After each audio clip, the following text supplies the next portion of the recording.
A very big day in cryptocurrency land today, as we do see the FOMC meeting a little bit later today, very likely to produce some resolutions for our greater ranges and really decide the direction of this market for the next few months to come. With that said, welcome back to EllioTrades channel. I'm your host Krown again today, and we have some fun little setups over here. So today's going to be similar to yesterday. I want to go over a quick Bitcoin analysis, this time coming at it from a slightly different angle, and the rest will do some quick fire analysis. So this would be my one little humble request that if you are interested in these sorts of, videos, definitely let me know what sort of altcoins you're looking at in the comment section below so that I can go give them a look and perhaps a quick little chart on them. On top of that, if you do find this valuable, maybe even consider liking the video as well. And if you are interested in a daily Bitcoin analysis, if you think that that might be valuable to you, I do that exactly on my channel. There, of course, is a link in the description below as well. Cool. All right, so let's get into it right here. Let's waste no more time. And I want to start it off with some of the underlying market dynamics and match up a very similar signature to what's happening right now to what we saw not so long ago in late September. Of course, at the end of the day, price action matters most above anything else. We're going to offer up validation and invalidation conditions for this particular setup. So what I want to focus on over here is the fear and greed index. Now, this is coming from my own app, the Krown trading app, which you can find for free, actually at app.krowntrading.net if you want to follow along yourself. And what do we see here? The fear and greed index right now is at a 21, which is an extreme fear read. But without context, that doesn't really mean much. So what is the context of this? Well, we've been seeing the fear and greed index in the fearful zone and even dipping into the extreme fear zone for almost going on 3 weeks now, basically from, the very later end of November. And now, once again, based on within this region. You'll notice the last time that the sentiment within the market was similar to this was actually back on over in late September. Now, typically, when we do see the market get rather fearful from a sentiment read, we are looking for major lows rather than, well, usually major highs. Now, of course, it can stay there for a while, but to give this some context, the last time that Bitcoin was in the fearful zone for this long was in late September, whilst Bitcoin was sitting in a base at $40,000 right here. And the time spent within the fearful zone was about 2 weeks. Right now, we've been there for almost 3 weeks. So this is becoming a lot more mature. The only time that we've been that deep within the fearful zone for that long in recent memory is, of course, our summer lows in the $30,000 territory, where we did spend about 2 to 2.5 months in the fearful zone. So we are looking quite mature within this region. And again, to wrap this little point up, we see these reads typically on major lows, like you saw over here in, of course, late September, and like you certainly saw over here over the summer. Let's take this one step further, however, and go to the first data tab once again. And what I want to show off is the global funding rate, representing financing for leveraged positions. Now, you don't need to know every little in and out about this to understand what I'm about to say next, which is it is rather low. And when we have a negative rate right here, which we do, it's ever so slightly negative, very, very minimal, but it does matter. That does mean that people who are holding long positions on those derivative platforms are actually getting paid every 8 hours to hold their long position. And the shorts are actually paying. So that offers up an interesting dynamic where if the shorts do not essentially, continue to be in profit, meaning that if they don't get squeezed, then they're going to have not just P&L considerations, but also financing considerations, which can produce a bit of a short squeeze situation where you get a bit of liquidity rocket fuel to the upside as shorts are forced to close either by price action or just their costs get a little bit too high. Now, again, this is a very minimal cost right here, but you can see the last time that we were around this negative was, guess where? Late September. Of course, we do have this one off here for December 4th, but that was very quickly reverted. And more importantly, we've been downtrending on this ever since our October highs right here, which is interesting. Now, of course, whilst Bitcoin was on the $30,000 lows, negative rates were rather consistent for those 2 or 3 months, as you can see right here. But again, that was in a different portion of this cycle. Right now, Bitcoin is still within a weekly uptrend, and as long as the weekly trend is to the upside, I do look at that as, a general macro bullish market. Now, within the macro structure, we can have, of course, micro, downside markets, which is exactly what we have right now. I mean, the daily trend is no doubt about that down, but this is a lot more relatable to what we saw over here in September than what we saw in the summer. So going to these sort of negative rates after that massive dump, like we saw over here and like we saw more recently over here, and then maintaining very, very, very, very, very minimal rates. And in this case, even negative rates, even though it is, very minuscule, does again align with the underlying market dynamics of essentially being, well, a little bit more on the hopium-ish side, if you will. On top of that, the global exchange's Bitcoin reserve continues just nosedive here. So there's a bit of a liquidity crisis for physical coins because they're just being taken off exchange still. I mean, we've never seen this low levels actually, in fact. And on top of that, the global open interest in a somewhat relatable region to what we saw in September actually as well. In fact, well, I don't necessarily think that this would work out in a technical sense, but you could almost draw a trend line or visualize a trend line from our summer lows to our September lows to our more recent December lows right here. Okay, so while all these things do look relatively similar and ring a lot of bells, at the end of the day, we must be looking at price action first and foremost. And what I'm going to do is I'm going to go over here. I'm going to take everything off, and what I just want to mark off really quickly right now is, again, the September lows right here and our current lows right here. You can see within the context of our September lows in this case, Bitcoin was working on a bit of an ascending triangle. Now, when was this essentially confirmed as bullish and a trap situation? Very cleanly put, as soon as it took out and just traded above, and especially closed above this high right here on the 27th of September, that spike high right there.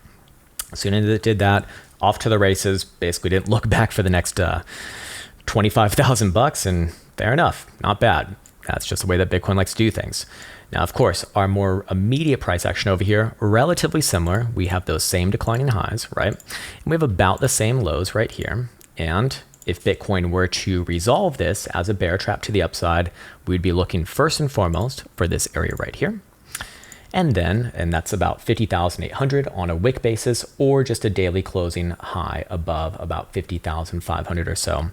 If one of those two conditions is met, preferably the closing condition in this case, would be looking for a move somewhere around $54,000, and that can spurn upon some more interesting price action, of course, as well. Personally speaking, I still need to see about $54,000 before I get a lot more optimistic on this price action. But again, a lot of similarities between what we're looking at over here and what we're looking at over here. And again, we saw fear and greed index, we saw financing, we saw open interest, and we see same formations here as well, amongst many other things. But I don't think it'll be relevant to get into the context right now, except for one last thing. And we're going to go to this chart over here. A chart that I was showing on this channel, I think about a month ago now. And just a weird piece of behavior for Bitcoin. This has been going on for a long time, but I've basically just charted out the last year or so. Is that around the 20th of every month, Bitcoin likes to be putting in major highs and major lows. So I'll just quickly go over the last few iterations here. In fact, the most recent one in November was actually probably the least impressive one. It did kind of get a major high right here before, well, essentially that was your next lower high before trending all the way down to where we're at right now. But of course, the time before that, this major high, 20th of October, this major low, 21st of September, this major low, 20th of August, this macro low, 20th of July, major low, 22nd of June, this humongous low right here again, 19th to 20th of May, this major low right here, 20th of April or so, sorry, 23rd of April, this one over here, major high at around the 19th of March, this one over here, 21st of February, high in this case, and this one major low on 21st of January. Now, why does this happen? Why does this date or around this date keep on popping up? There could be a lot of reasons for this, but if I had to guess, it's because around the third Friday of every month is where your major options expirations typically come to fruition.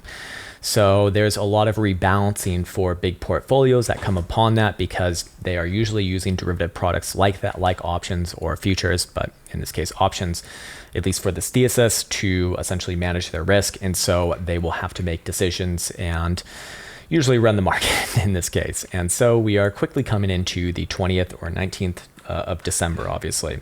Today is the 15th for reference. And the 19th or 20th will be right around here, just in a few days. So my point is that if that sort of relationship comes to fruition, do we see a higher low here? Well, after coming off of a major downside move like this, already correcting, I think from top to bottom, about a 40% move right there. Well, that might be relevant. That might be relevant. Again, this is a lot less tested. This is a lot less tangible, but it is interesting. So let's go back to price action right here. And what essentially are the major areas to be aware of? It's the same thing as before. The exact same thing as the last few days here, or really the last week and a half actually.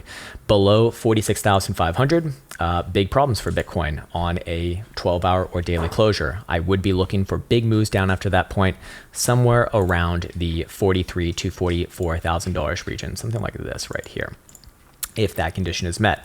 By the same token, if Bitcoin takes the upside road and confirms above that last lower high right here at 50,000 and some odd change, would be looking for the big move to 54. That's where the real test comes in. There will be pullbacks along the way. There will be ebbs and flows no matter which way Bitcoin goes. But above $54,000, that's where I start to get a lot more optimistic for the higher term timeframes. And well, if you want to be as conservative as possible, you're probably looking at 59, which above there, I don't really think there's like much of a major long-term bearish case. And personally speaking, I am long-term bullish on Bitcoin as long as we remain in a weekly uptrend, as that has gotten the macro rather well. And that essentially implies that Bitcoin actually could come down. It actually could come down here and still remain long-term bullish, because this would still be a higher low compared to this low here. So coming down there and doing something like that, probably fake enough people out. I think most people right now are actually quite bullish on this formation. So, the old saying goes, when everyone's thinking the same thing, the opposite happens, of course. But I thought that was relevant in this particular case. So if you do see it take out the outside first, then, well, I'll be looking at something like that. And then, well, fair enough. We'll get to that. We'll get to that if and when it happens, which I imagine we'll have by tomorrow. I'll do a quick few alts here as well. Matic, what are we looking like on a daily? Good above 220. Bad below 280. I'd be looking for corrections back down to 150 to 160. But overall, one of the better charts actually long term, and still holding up relatively high. So I just want to see a daily closure above 220 in order for this one to continue back onto prior highs and very likely make a move towards $3 over the next few weeks to come. Syscoin, very good actually here again. This one actually in an uptrend. Bad below 57 cents. So that would kind of negate what I'm talking about. However, looking for new all-time highs above 85 cents, actually, probably trending towards 95 cents to a buck. Moving on to Rose, basically a trading range, bad below 24 cents on a daily closure, looking for corrections down towards 20 to 19 cents, and good above 37 cents. And overall, one of the more interesting charts here, I would say. And by the way, on an upside resolution, looking for probably new highs on this one as well. Over time, CRO, crypto.com, bad below 50 cents and great above 77.5 cents. Kind of a midpoint right here, but probably not relevant to the more long-term people. Still corrective. Decentraland, Mana, and what do we have here? Bad below $3 on a daily closure, looking for big moves down towards 270 to 260 if that condition is met. Great above 430. So again, corrective at best here.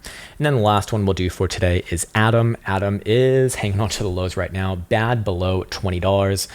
Or yeah, about $20 and a quarter on a daily closure, looking for big moves down after that towards 18 and a quarter or so, and great above $33. That's going to do it for today. Nice and quick one, maybe a little bit too long-winded right there, but hopefully that did come over well. I'm going to be signing off now. I want to wish you well, take care, and I'll see you in the next one.